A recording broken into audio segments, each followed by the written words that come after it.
center. Here are some pictures from bird view. You see the fragmentation of the area, some huge junction parking lots. Yes, today is very big traffic jam there, so it's also parking places, nothing special happening there, so also bus station and just parking places, and here is the wooden area, and Old Town is on that side. This is Creative City, Telliskivi Creative City, former factory area. And why we link those two really different areas is because this is really vivid, active, and most popular place in Tallinn.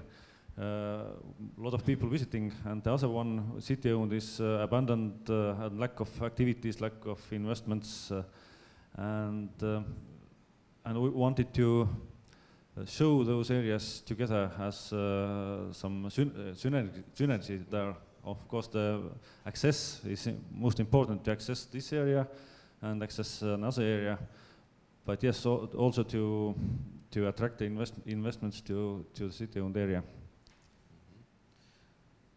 Existing buildings there, which are from the area that there was railways next to Skåne. This is a Creative City, Telliskivi Creative City. As you see, there are lots of things happening all the time, and it's very, very popular amongst tourists and amongst locals as well. Historic layer, maybe Jaak. You can see the historic view to the Skåne bastion, or the fortification area. Next one. This one. It was unified to the city. Then the railway area came, and all the area were used as a railway structure. We got some buildings from that area as well, and then the road came, the breakthrough through the fortification to construct the street, which distracted the bastion area from the old town. The current view. Then the Soviet era, the bastion was used for the Soviet propose, the summer theater on top of the hill. Now it's gone. Then it was a temporary construction during the Tallinn Cultural Capital year, 2011.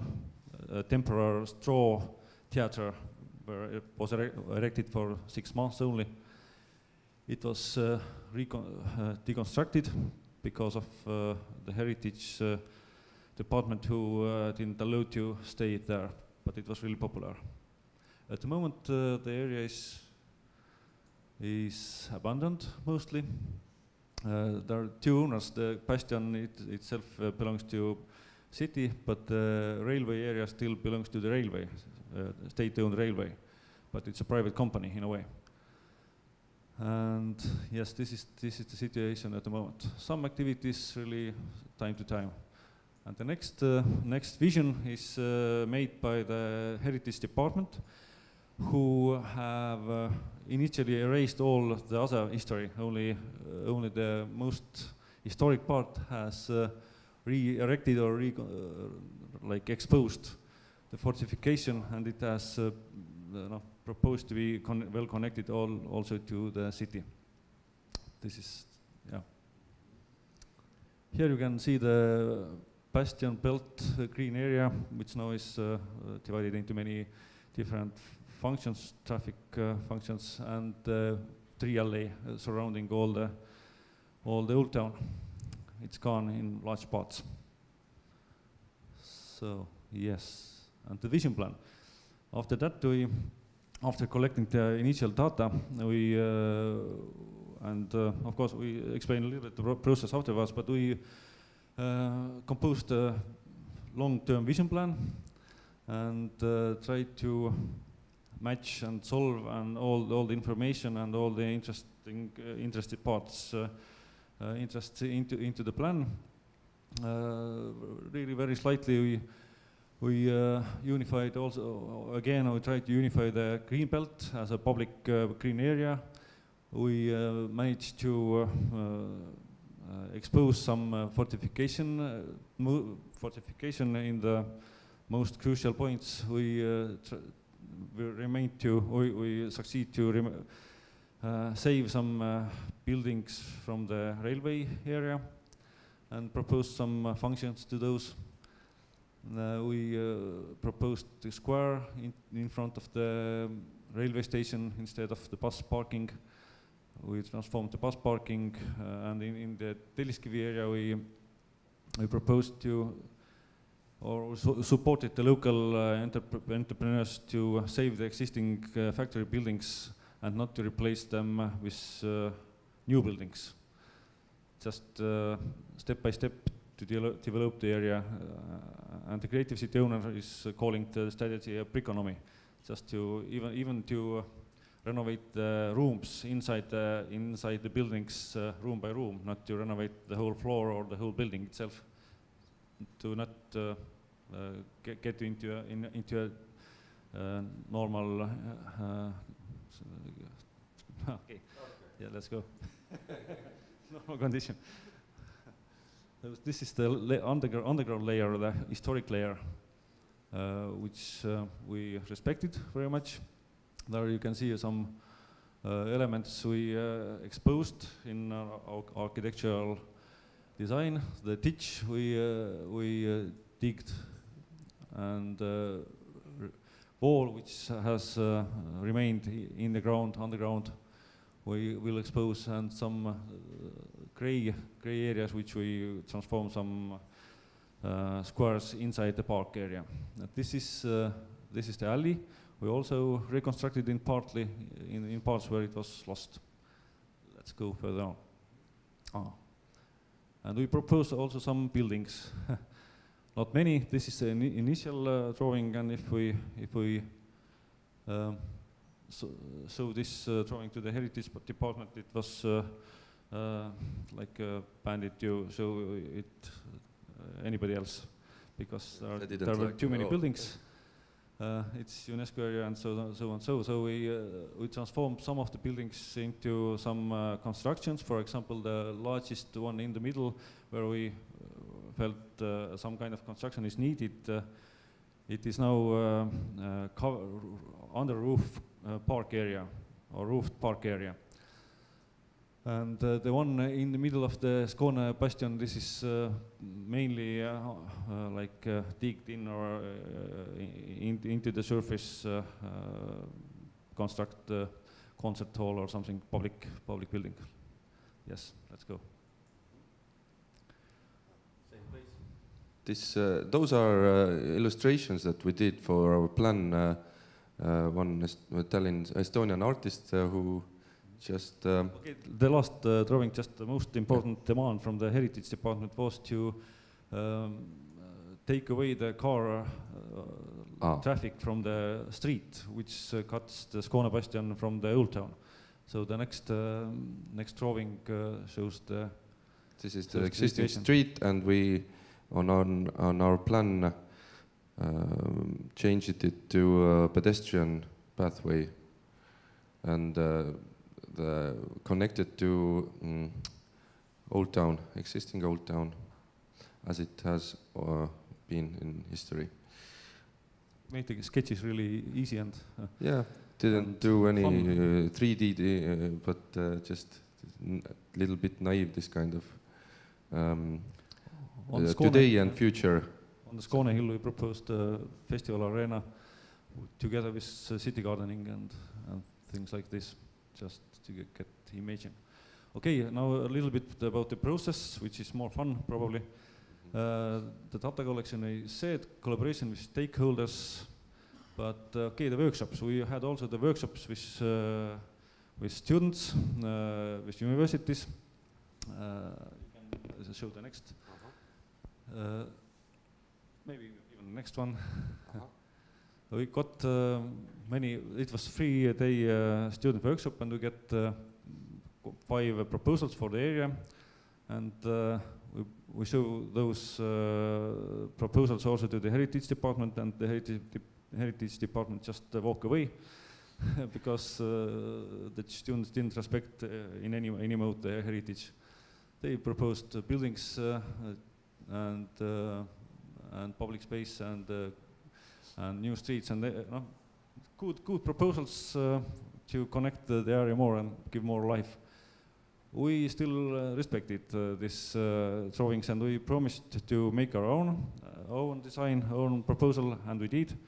At the next workshop, we proposed our drawing, our proposal to the students, because they were now experts. They had studied this, and they knew the feedback from the heritage department as well. And it helped us because they knew the heritage department side and heritage knew the student side. Then we could quite easily balance between and have a balanced drawing without much confusion. Good, let's go. Again, students' work. Okay, we had some meetings on site and Facebook feedback, workshops, mobile app. Mobile app that you will later on see in our seminar, mobile app called Tallinn. It's a simple app that shows our plan, pictures from now, illustrations for future. You can like it, dislike it, this kind of fun little tool. And we got quite a lot of feedback from public and those who were interested.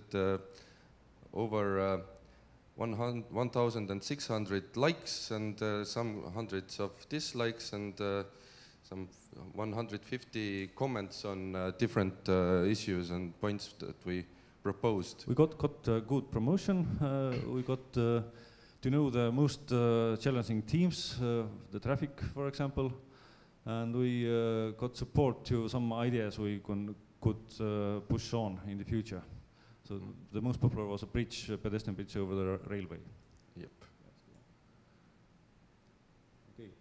Then we get to know the most difficult topic. This was considering the bastion area and the traffic, and there was a heritage protection side, environmental side, and the traffic management side. But the public space was usually forgotten because this somehow nobody demanded so strictly anything there. So we did, and we made 3 different traffic solutions by ourselves, and then gave it to the traffic engineers to analyze if they are possible. So we started from the public space this time, not from the traffic demands or from heritage demands or from environmental demands. We respected those teams, but started from the public. It's quite important, I think. And we did three versions. One is the one which is maybe preferred from the traffic department, where the public space is much gone, because the road is divided into 2 lines, with what respects maybe best tree alley in the middle. The next one is the solution where we get best public space and the heritage is respected, but the tree alley is partly gone. And the third solution was where one car line was remained inside the bastion area. And then we got quite good public space, but yeah, the heritage wasn't so happy. And we had a final workshop, and we had stakeholders from community, from all the parties, and we decided none of the hard work and versions didn't fly. And but we choose a version which we have to work on. And but without this kind of approach, I think we couldn't come to this kind of conclusion, because the conclusion was to remain one car line into the heritage area.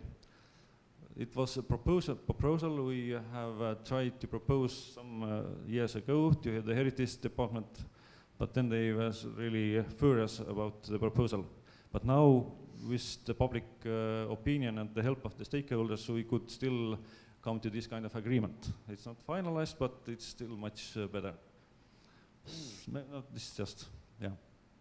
And just slightly about the curating of the development or curating the planning. The future is happening now. We were really actively curating the area on time. We were participating in many side projects, and just let's fly through the things.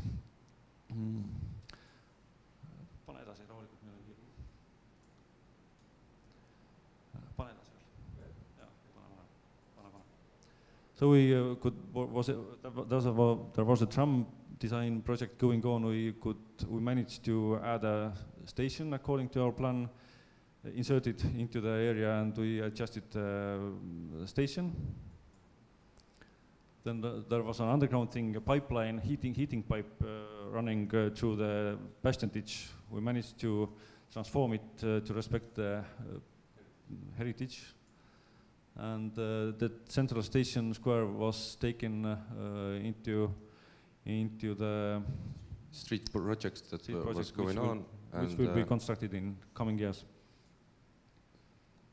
according to our plan. And the cultural kilometer, which was a result of the tram design project. Initially, it was just planned to plant grass on that area, but because of creating the area and we were more aware of the things and the needs, we proposed to make a temporary pedestrian way, and it's completed now. Oh. So it's really easy. It will be transformed and design will be added, but still, yeah. And in the area, we just promoted all the time the issue, and many of the old buildings which the Heritage Department in the beginning thought to demolish, or because they are cutting the view to the bastion, the owners came to us and proposed designs how to renovate the buildings. Of course, all the proposals were too much for the Heritage Department, but the process is going on. We managed to create the first car-free area in the creative city district. No, it's in process, but we agreed with the landowners and with city department, traffic department, the direction of the development. Yep. And the urban gardening we also tested on the hill of Bastion. For some months with an NGO, but finally it was also considered not suitable for the heritage department didn't allow it because they expected more like a rose garden into the place, not as city gardening. This kind of it's not beautiful, which is true, of course. And the main proposal, this is almost the last picture, the main proposal for the hill is to find a curator for the area who constantly curates or finds events and organizing events on the hill and dealings with NGO. Without this kind of active role from city side, I think this, or city side or from private side, it won't be active and working. Okay. Yes. No, I think that's it. Thank you. Thank you. Thank you, guys. Please take your seats. It was more than 10 minutes. It was 2 times 10 minutes, but the speakers also were 2, so we agree on this. And especially it was very interesting to listen because the Tallinn is, for me, probably the most visited city outside the Latvia. So what I understand that the Heritage Department is not the most lovable thing in Tallinn. In fact, we were quite in good collaboration. Maybe we exposed it in a characteristic way. But yeah, they have quite a good position in Estonia, that's true. And to discuss with them, it's always better to have support from for example, from public. But we are in good collaboration in the end. Okay, and now we have one more warm-up. We are moving to my second most visited city outside Latvia. It's Vilnius, because they have a fantastic music arena now. The best concerts happen in Vilnius. So I'm glad to welcome Ekaterina, and she will talk about urban games for historical sites. So 10 minutes, the floor is yours. Thank you. I will use this one. Okay.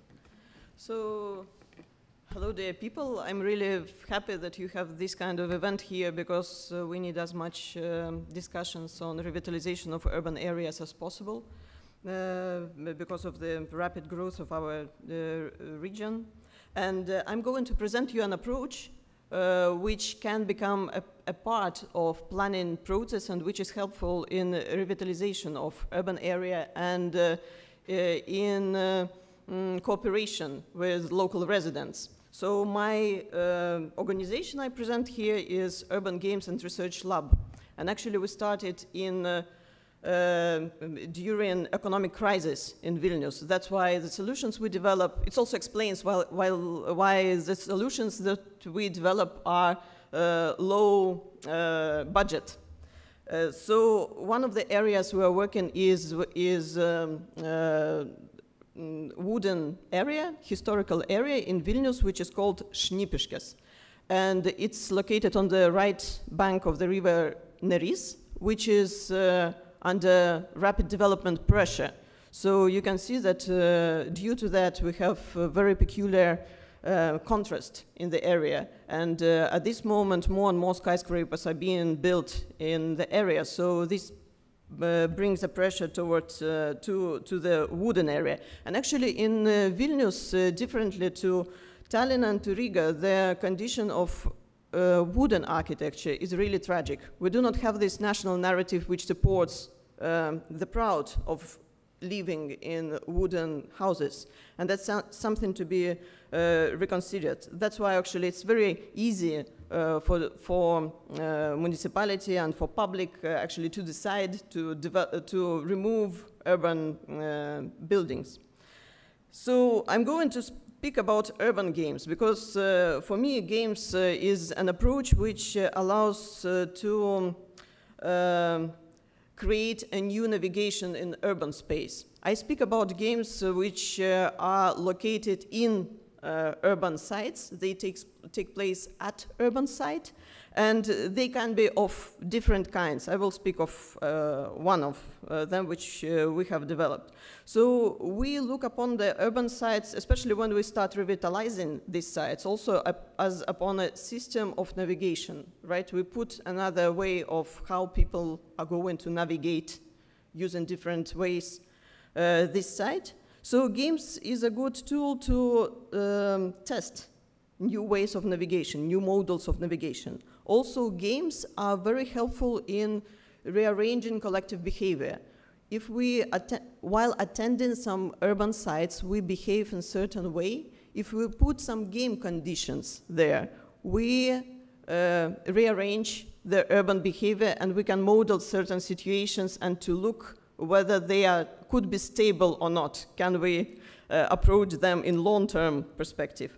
Also, games is a system of social relations, and that's very important. If you create a condition for people to come together and to explore a district or neighborhood together, you also create a condition to overcome some social boundaries and to come together in groups, in collectives, and to compete in a playful way. So this brings more and more social contacts, which is very important for, I think, for our region, you know, to bring more contacts between people.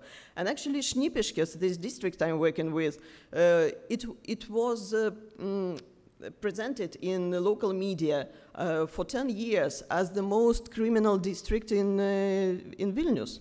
And people were avoiding going to this urban area, to this wooden area. So in that sense, on the level of mental maps, as Kevin Lynch puts it, this neighborhood was closed for people from Vilnius.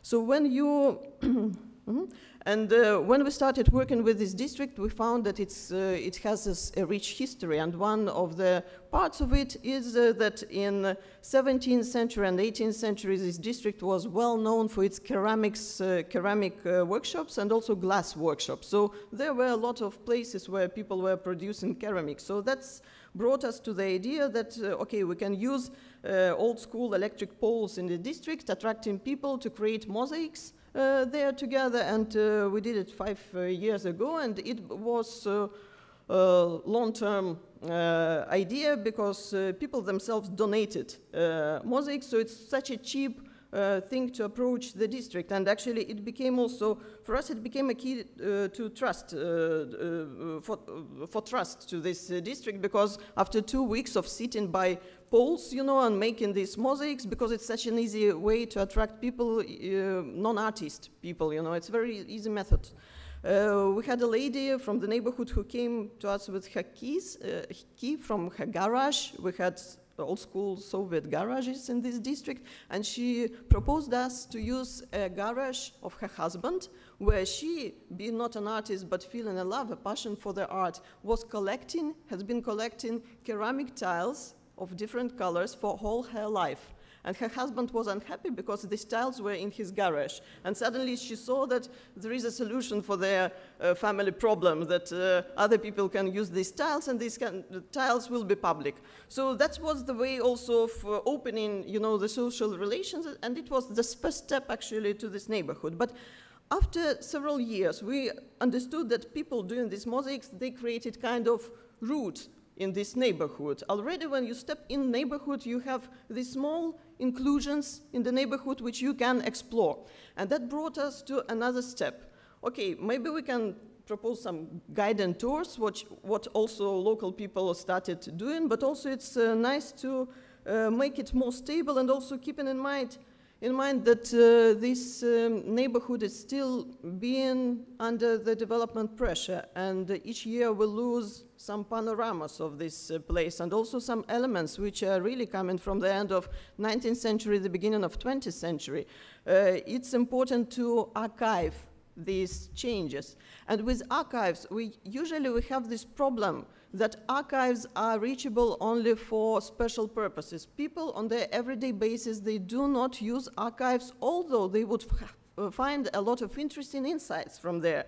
So how to create an archive which would be actively used? So that's how we came with the idea that, okay, let's develop this card-based game. We usually develop analog games, and only after we test it, we go into programming. You know, at first we test it on paper.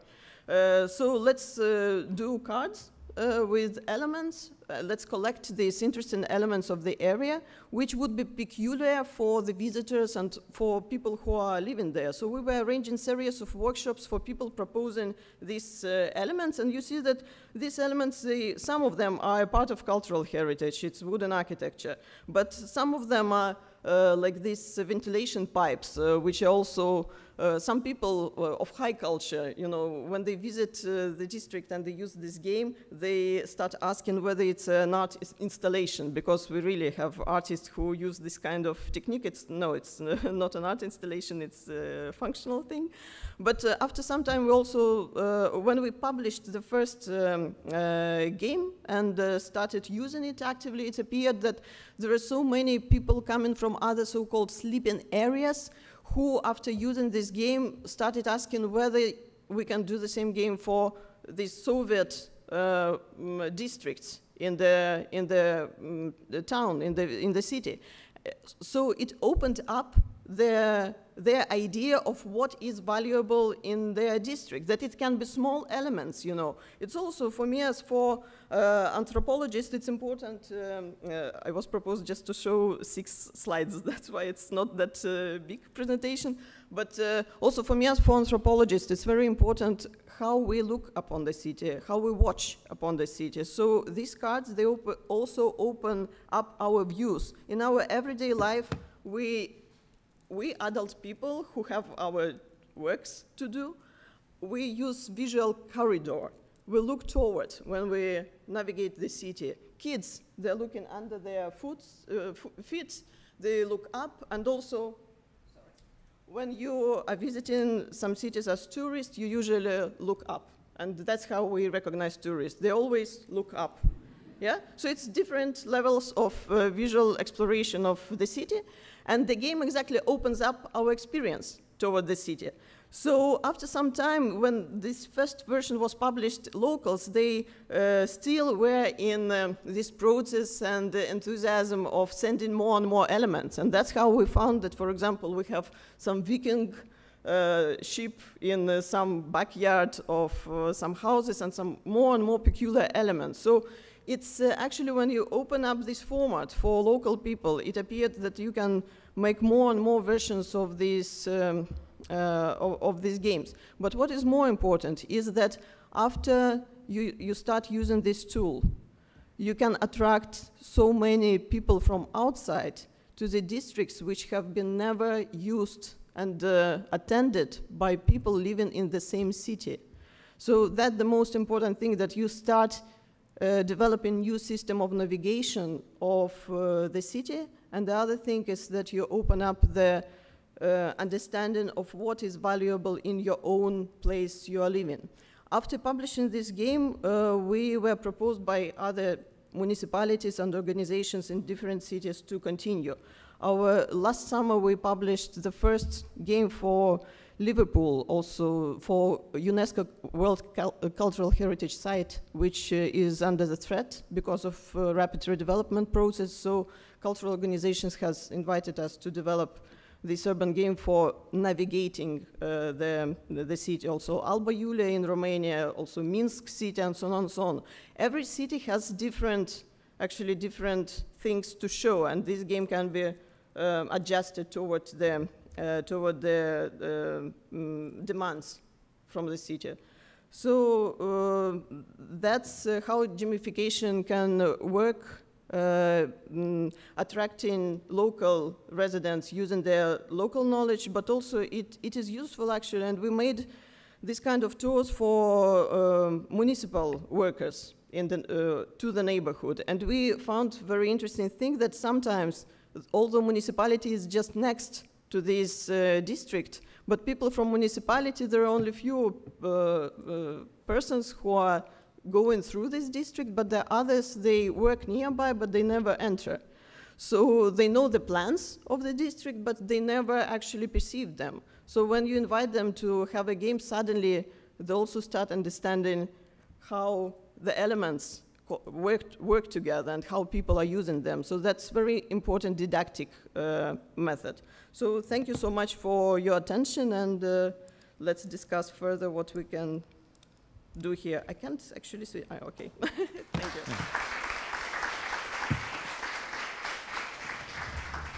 Thank you, Ekaterina.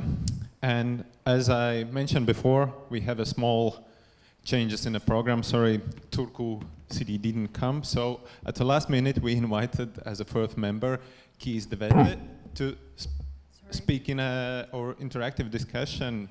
So probably Kees realized that he's a speaker only like in the last minute, so he hasn't a presentation. So, and currently I give the word to Maija, because she will explain how our interactive part of the session will work. Yes, so now you have like good chance to also discuss a bit like people sitting next to you and get to know people, and also pose questions to all the presenters. So to Tallinn, to Ekaterina, and then also Kees will join the panel.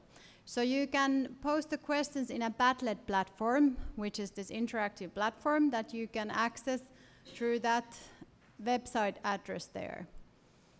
If you need a Wi-Fi, there is Wi-Fi in the room, and I will show soon when we will put that Padlet on so that you can see the password. So discuss with the person sitting next to you, maybe pick up like somebody that you haven't still talked to, and discuss about the questions, and then write questions to the speakers there in the platform. So then we will come pick up those questions from that platform and ask those from our panelists.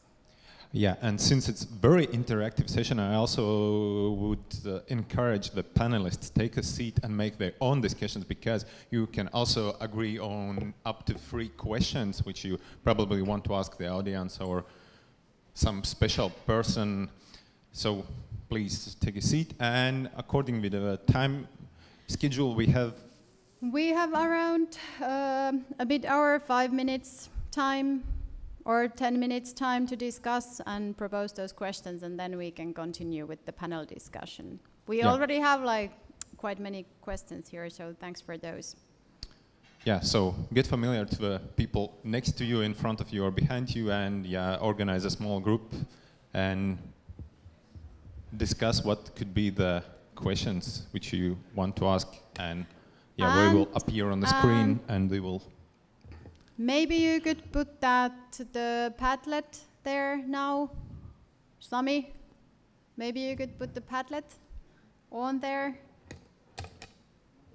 Because there's also possibility to vote, like if you think that somebody has asked like very good question. Well, let's see if we can manage to do that. But so you can vote each other's questions, so then we will pick up the most voted questions. First interactive question, will it work? Let's see. If it doesn't, then it doesn't matter. I have the questions here as well.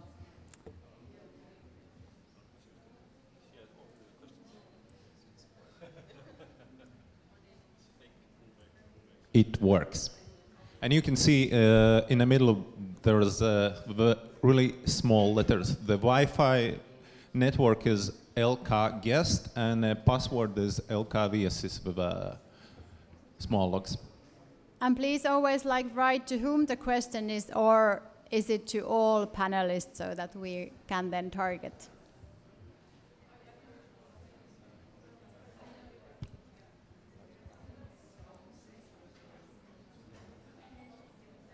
Yeah, so 10 minutes to those questions, and then we will start to read them and address the panelists, and the panelists will address in repeat. And please also use the left side, because we will then add questions for the interactive session 2 on the right side. So this left side under this pink box.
Does this Padlet thing works for everyone, or somebody experiencing some technical difficulties? It means the silence. Silence means that everything is fine.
5 more minutes for your interaction. I see some are very, very busy in the discussions, but some are still quite lazy, probably Latvians. I'm joking.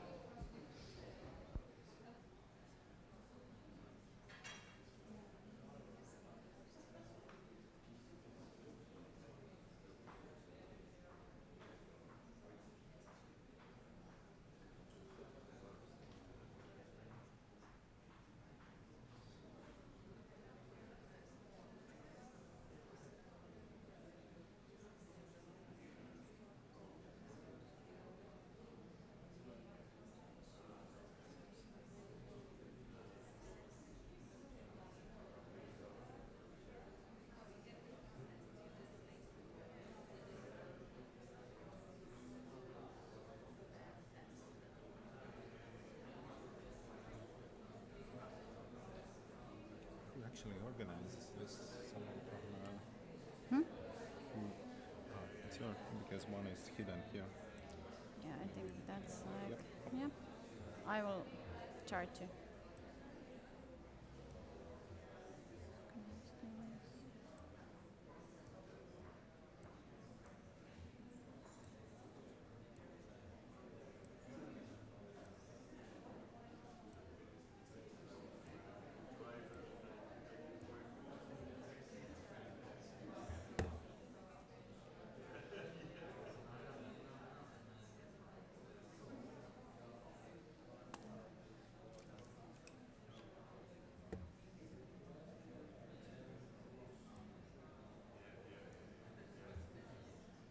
Hey.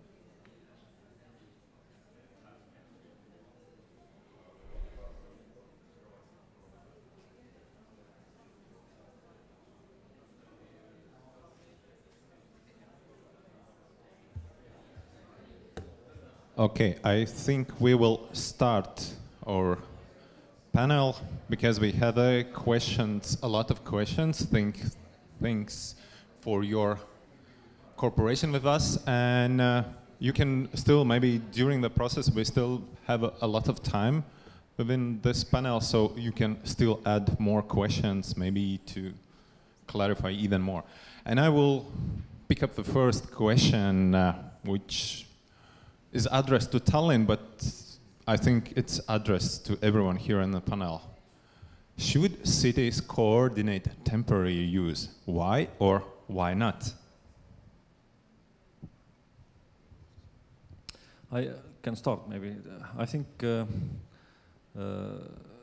it's not so easy that temporary things just happen. It's quite hard in Tallinn to do temporary things. In fact, I think it's too regulated. But I think cities should give some kind of framework that things can happen, and agree with the framework that all parties agree that in that area this type of things could happen and who is responsible and so on. And then things can happen. We really need temporary things, I think, and this makes the city vivid. But yeah, this kind of framework.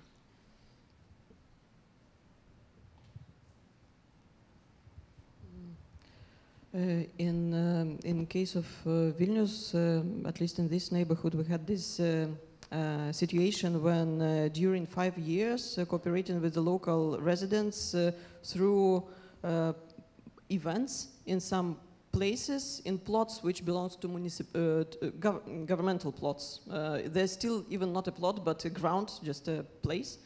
We developed the idea of public spaces, and now these 2 public spaces, they are into the planning document. So after 5 years of testing the scenarios and seeing if this ground would work as a public space, and it was completely bottom up. It wasn't going from the municipality, it wasn't their demand.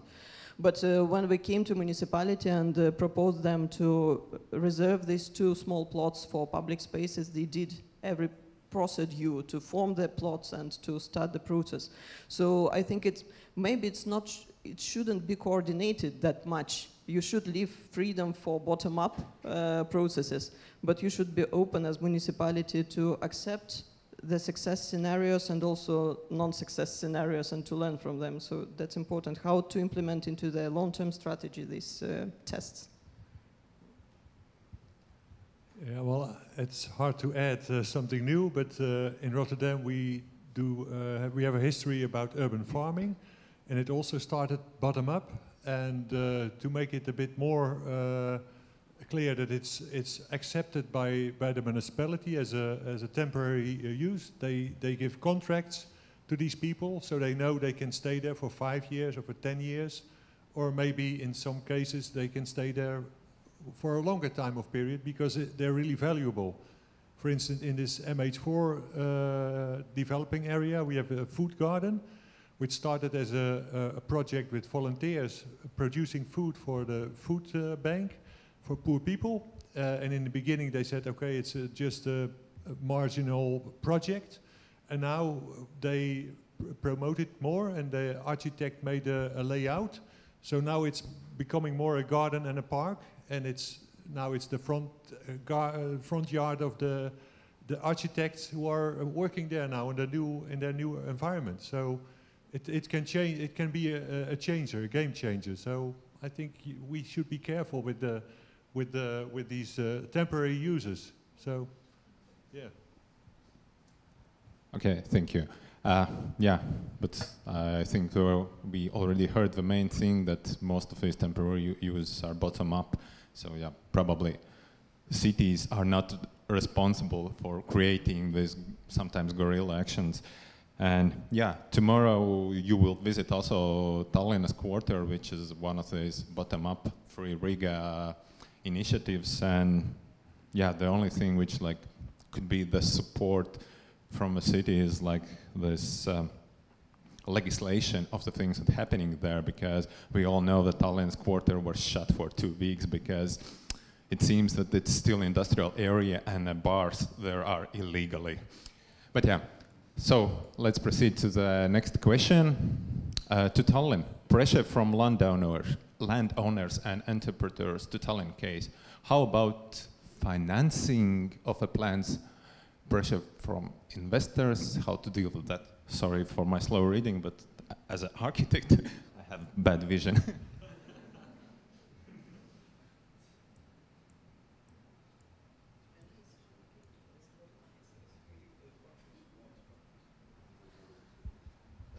I don't know if I can, if we can understand correctly, but I just can give an example from the project. We initiated a collaboration with neighboring entrepreneurs to participate with the Station Square building project. We got some EU fundings for the street design, but we proposed also the underground parking. And they were really interested in the underground parking, and we had 2 meetings, and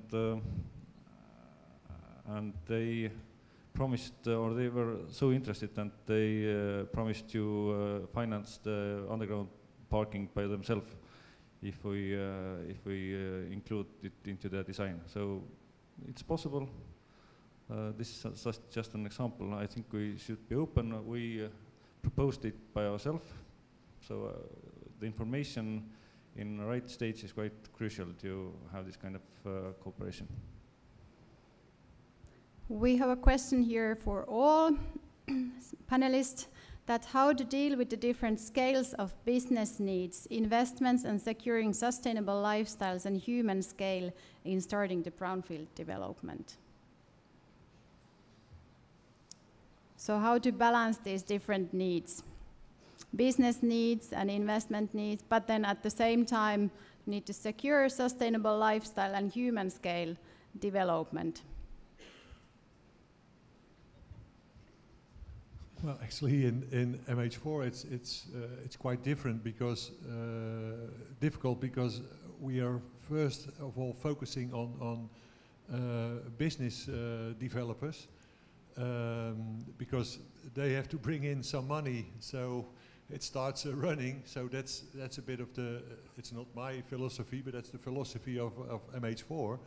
And then afterwards, we also bring in infrastructure for bikes and for greening, etc.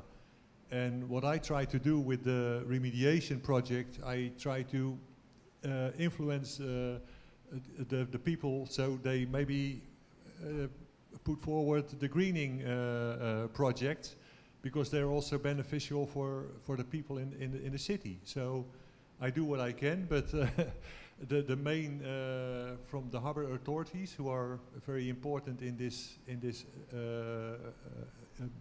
development, they first of all they're focusing on the entrepreneurs that want to develop for businesses. Has the city actually thought about, because if you first like start with the developers and you have like business activities there, and then this identity of the place is sort of like business district. So how to then in future really attract like citizens there, and how important do you think that the identity of the place is then? I think it's a very good question, and I think we already have more people in the area than we had, for instance, like 5 years ago, because there are some events now. We have this food garden, we have this the gas holder where the music festivals are, etc. So more and more people are finding this area, so it's not a no-go area anymore. Because like 2 years ago or 3 years ago, if they want to film a criminal detective or something like that, that was the location. So it's not that bad anymore. So I think people try to find it more and more, and I hope we can maybe give some history also in this area. So maybe we can have a point where people can meet and where they can discuss in the area itself. And we want to build it between now and maybe 1 year, so people have a place to meet to discuss the area. What can we do with it? So hopefully we can make a step forward. So, and this, I think, all the ideas I hear here, I think I can use it. Do other panelists want to continue on this topic, like identity of the place and like combining maybe new development and historical, cultural history? That how does this, that is this identity question like taken into account in the planning?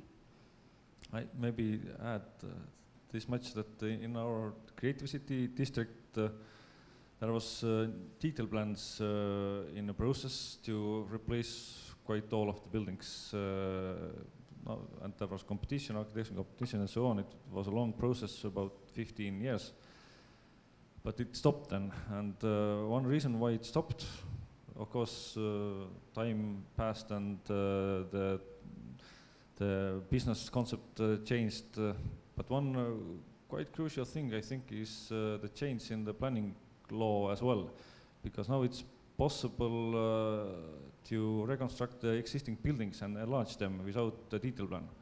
And you don't, and you can go step by step, by building, and you don't have to load overall detail plan for next 50 years.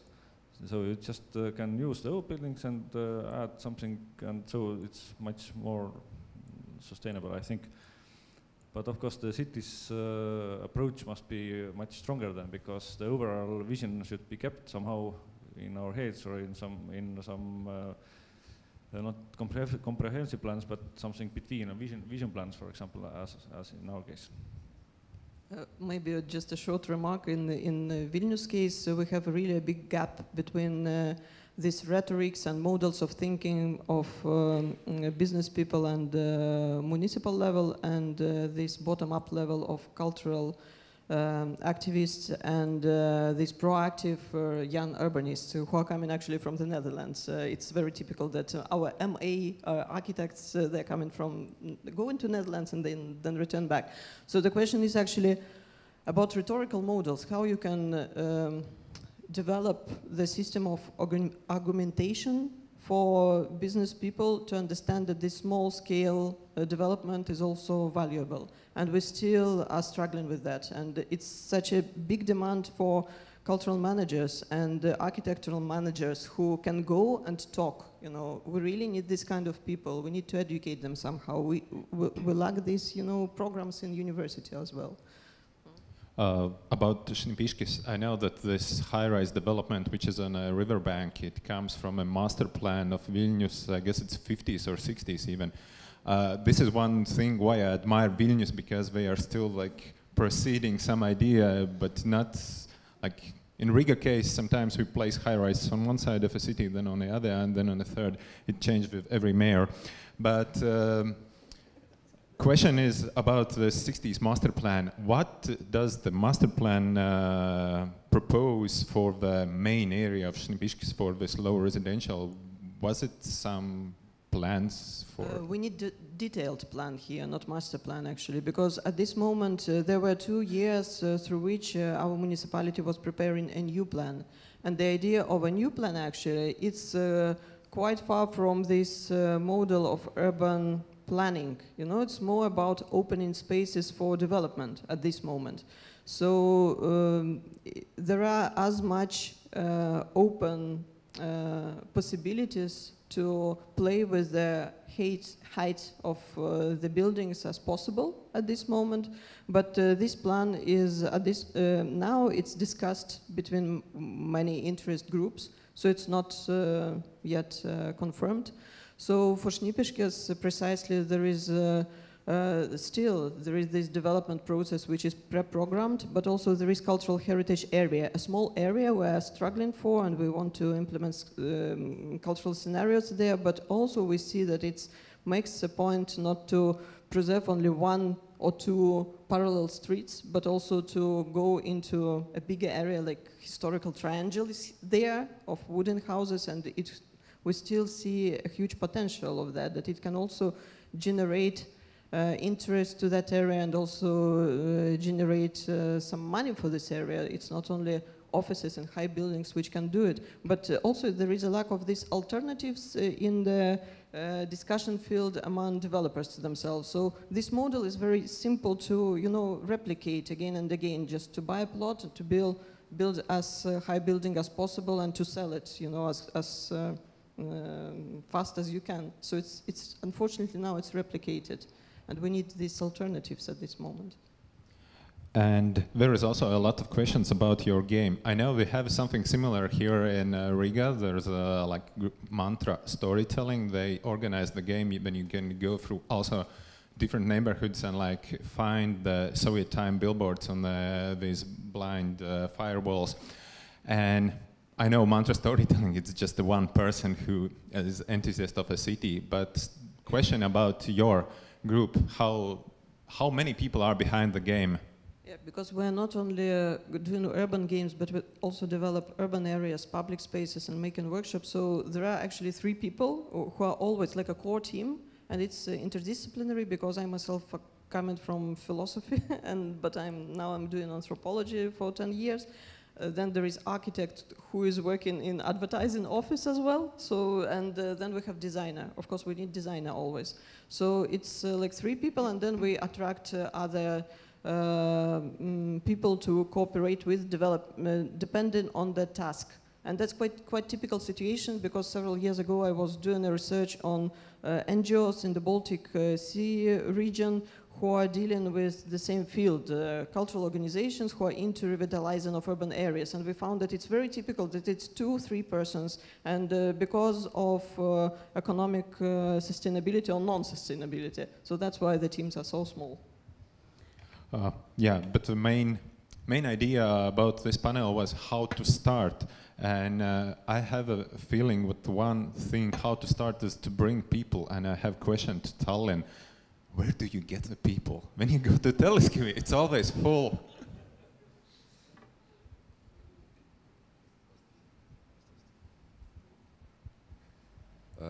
People come.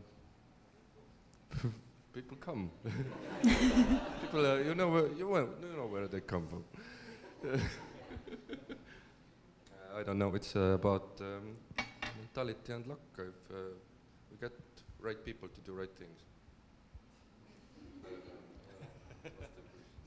there are always more people in the park than in the parking lot.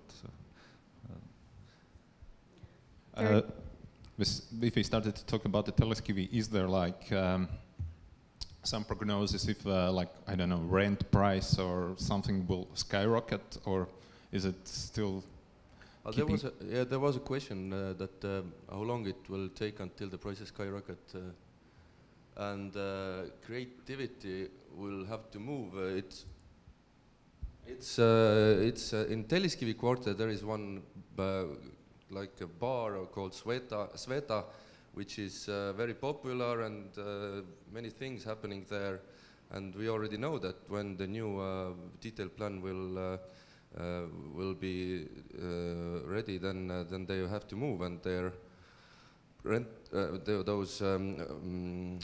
probably it will take some years. But another good example for another Tallinn area called Noblessner, an area which will be ready in half year, but there is one techno club which is very popular among other European countries, and the techno club is there, and it's they are renting the place. And now the owners of the Noblessner are finishing the rental agreement contracts, and they are a little bit afraid that this techno club will ruin their this apartment house area image.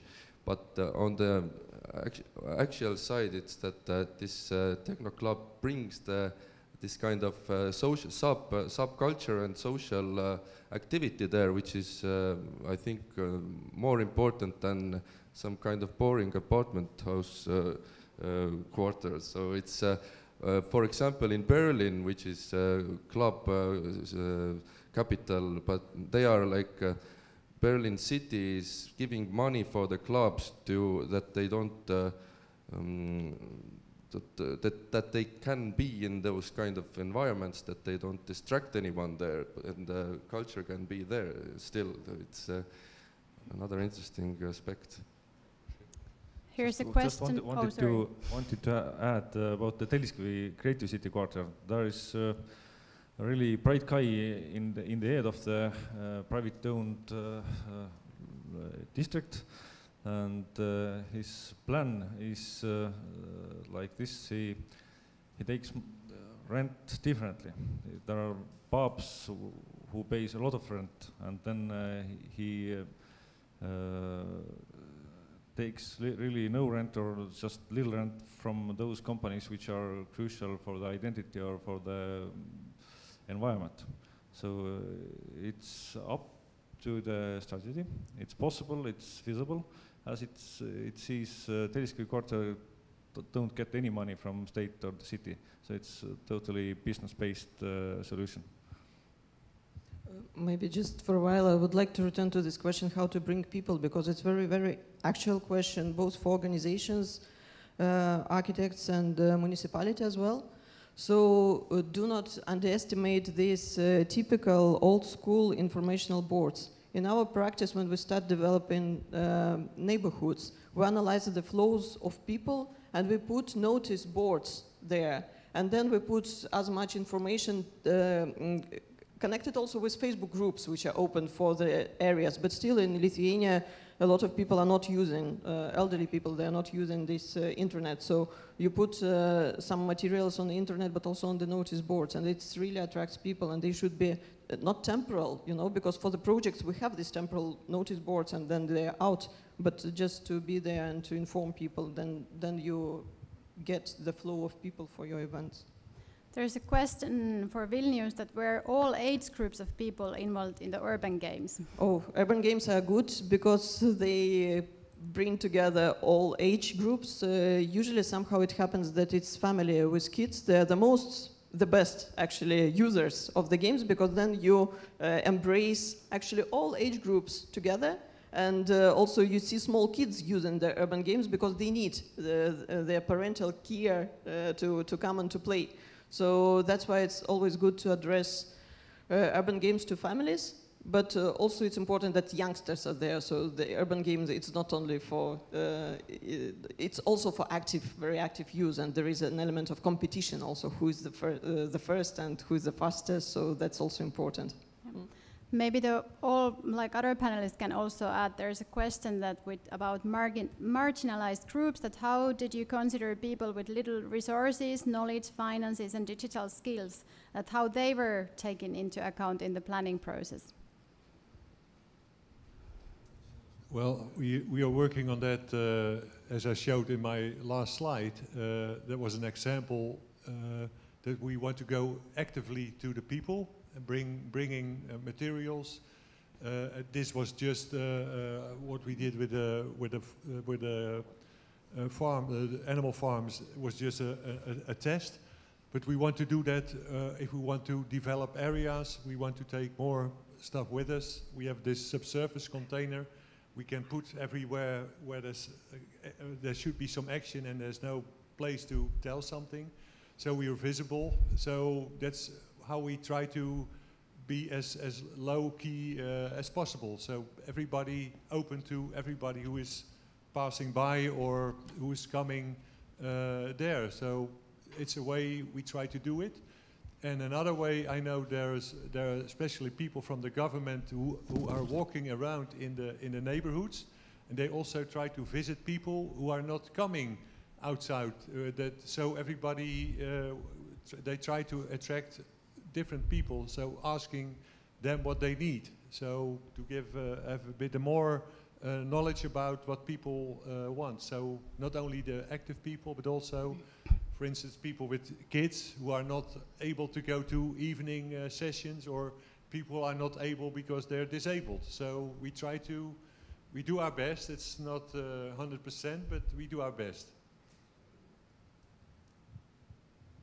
Does Tallinn want to comment on this? It's a lot of work to reach everybody. And we were mostly able to reach the active people. But we had some meetings also, for example, in a school to present the solution, because there was some concerns about our solution. We proposed to make the space for people much better, to close down the underground tunnel for people and let the people go on the ground and make it safe and nice. But people were really afraid of that idea, because their young kids are crossing the street every day, and so it was a big discussion and issue in the school, because it's on the schoolway. We changed the plan, and the tunnel will stay as well in the beginning. But yeah, in our case, I think it was more the NGO, the presenters of NGO who told information to the others and so on, but still kind of active people, yeah. It's a question. Then question to all. One group of people who are inhabitants themselves, the politicians. How do you work with politicians? Are they involved in the planning? This is for everybody.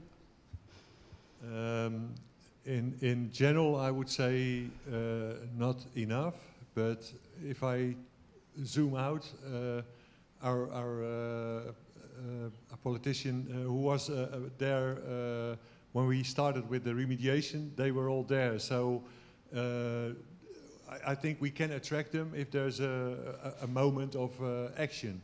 So that's, I think, but in the big discussion, it's really hard to find a way to the politicians, because we are somewhere here, and then there are all these layers, and then there are politicians, they are somewhere far away.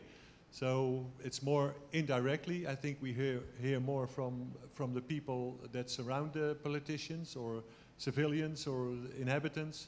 It helps us more to hear if we are going into the right direction than what we hear from politicians. But on special occasions, we try to reach them and invite them. So so they feel it's also their project. So. In city council, city council actually is made of politicians. There are politicians from different parties. So, they are preoccupied with the problems of the city. So that's how it's easy to reach political parties. But at the same time, when you work with masses of people and you create events and possibilities for people to come together, then politicians are very eager to come, and to share their booklets and to go with their T-shirts, and then we say stop, it's not a place for advertising yourself. So we had these situations which are very, silly. For example, people are coming together every second Monday to public spaces across Lithuania to make soap bubbles, just to revitalize the public spaces and to see whether they can do picnics there, what they can develop, what kind of scenarios they can develop for this place. And suddenly we see that some parties are coming, with their T-shirts. So in this case, you become very strict with politicians,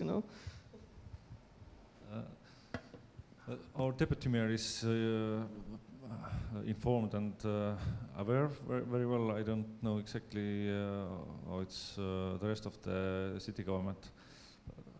This is, and I remembered that the last question, or the former question, we had also a TV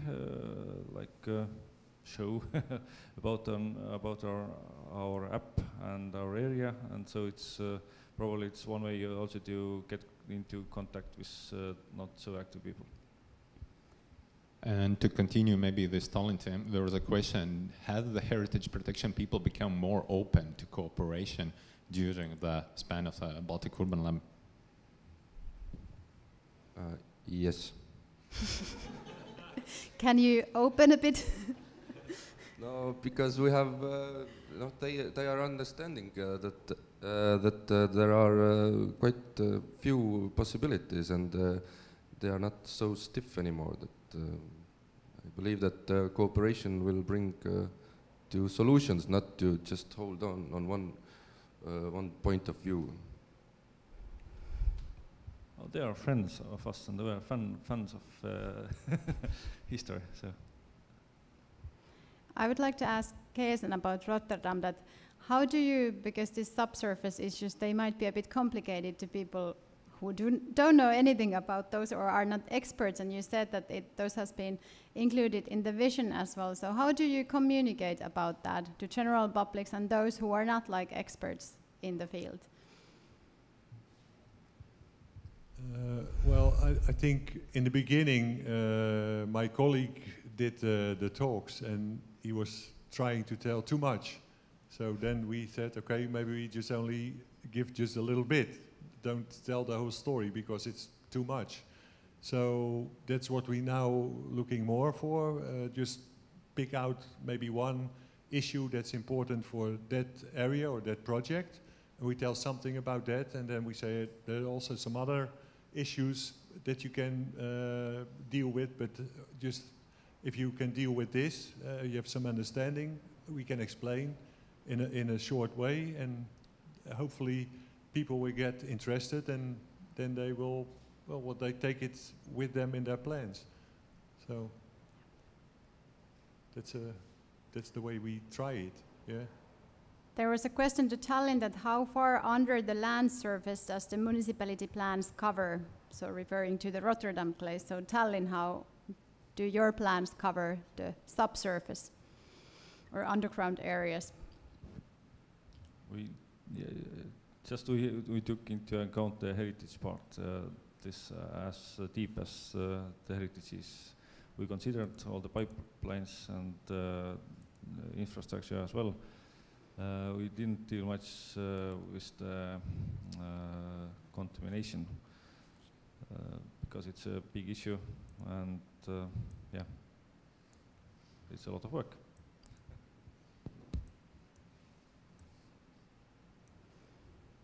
There's a question to Vilnius that what possibilities there are to maintain safe existing infra that is not protected or listed but would add identity or flavor to the redeveloped area. Let's see this question. It's on top. Thank you. Yeah, we try to do it. The first step is actually to bring this community together, which we did already, because the problem with this so-called urban hill or glass hill, which is being built through last 15 years, or 20 years, it's that there were no voice of community actually, and also our legislation was formed in a way that the project of skyscrapers were not discussed publicly, you know, so we had public discussions only for small buildings, but not for skyscrapers. Now it's changed this year, so we have a bit, you know, game-changing rules, and it may help preserve some of the buildings outside the heritage area. We hope so. And another thing is, which we are working currently, is the financial sustainability for the wooden area. We want to implement and seek to implement the model which would allow people of the area to make income out of their living in the area, because they have gardens, they have nice wooden houses to show around. Some of them already are running excursions, so we see it as a possibility, you know, to program the economic model for this area. But we really need a lot of input from economists and urbanists here to, you know, to count and to understand how it can work as a whole. District as an enterprise, you know, with living people there. So that's our task now. I see a very interesting question. It's dedicated to Tallinn, but I think also Case could answer this, because I think it's quite typical to Rotterdam as well. How to make developers think about the human scale public space, not only about the profit. I think it's a very good question. And the best way we are dealing with it is working together with, we have one group of people, active inhabitants, and they connected their projects, their initiatives together, and it's called the Green Connection. And we invite students to explore what is the value of this Green Connection, and then we try to tell that into our organization, to the urban planners, what the value is of these projects. Because in the beginning they say, okay, it's all temporary, it's not very valuable, it's all small initiatives. But if you put them together, and this is 8 kilometers combined bike ride with all green initiatives, then it becomes quite valuable. And even our mayor, he's enthusiastic about this Green Connection. So I think if you show it to your colleagues and also show it to the national government. So I also asked the workers there to view the value there, and they are also enthusiastic. So they understand that it's from the view of the people, of the inhabitants. If you show it how valuable it is, then you can explain it to your colleagues, the urban planners. So I think it's changing. Yeah, it takes a while, but it's changing. Does Rotterdam also have this like art public space percent, that some percent of new development should be allocated to the art objects or green spaces? Not. I think we have some steps to make in that, because like in the center of the city, we try to find out how we can give it to the developers, because the plots are sometimes so small that there's hardly any public space, and then the developers, they look to the municipality. What do you want us to give back? But that's a dialogue we are still in.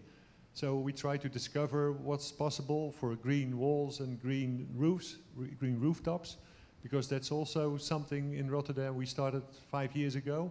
Even give some subsidy to green the rooftops and make them even into public spaces.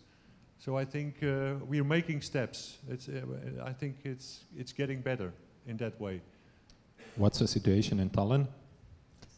I think it's transforming. I think the most crucial thing is the change in the way people move.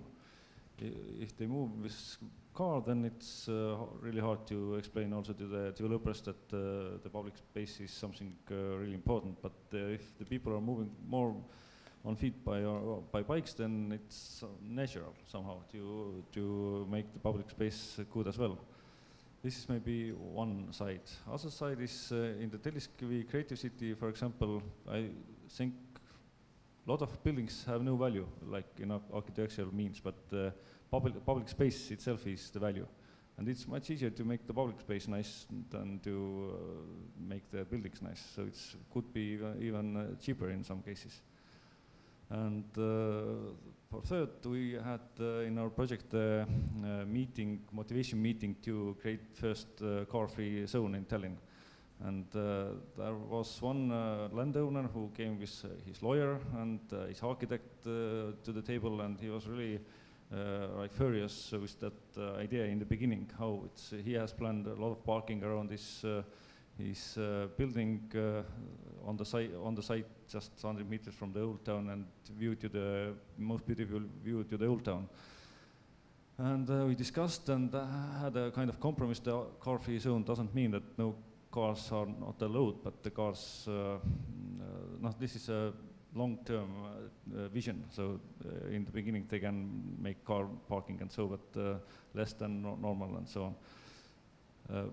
But I think after a week I read a newspaper, and the same developer already wrote in the newspaper that in the beginning I thought it's just next to the railway station and the public transport hub.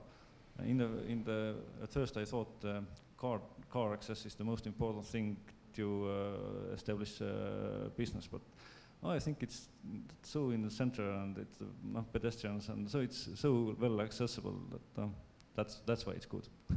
So the changes could be quite rapid, and in certain points if you talk to people. Okay, we are at the end of our first interactive session. Thank you all the panelists for joining us. There are a lot of questions to Ekaterina about the game rules and how it works, so you can probably maybe ask Ekaterina during this lunch break.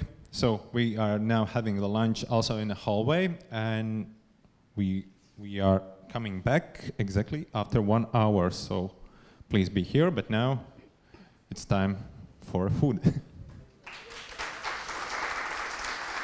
Thank you.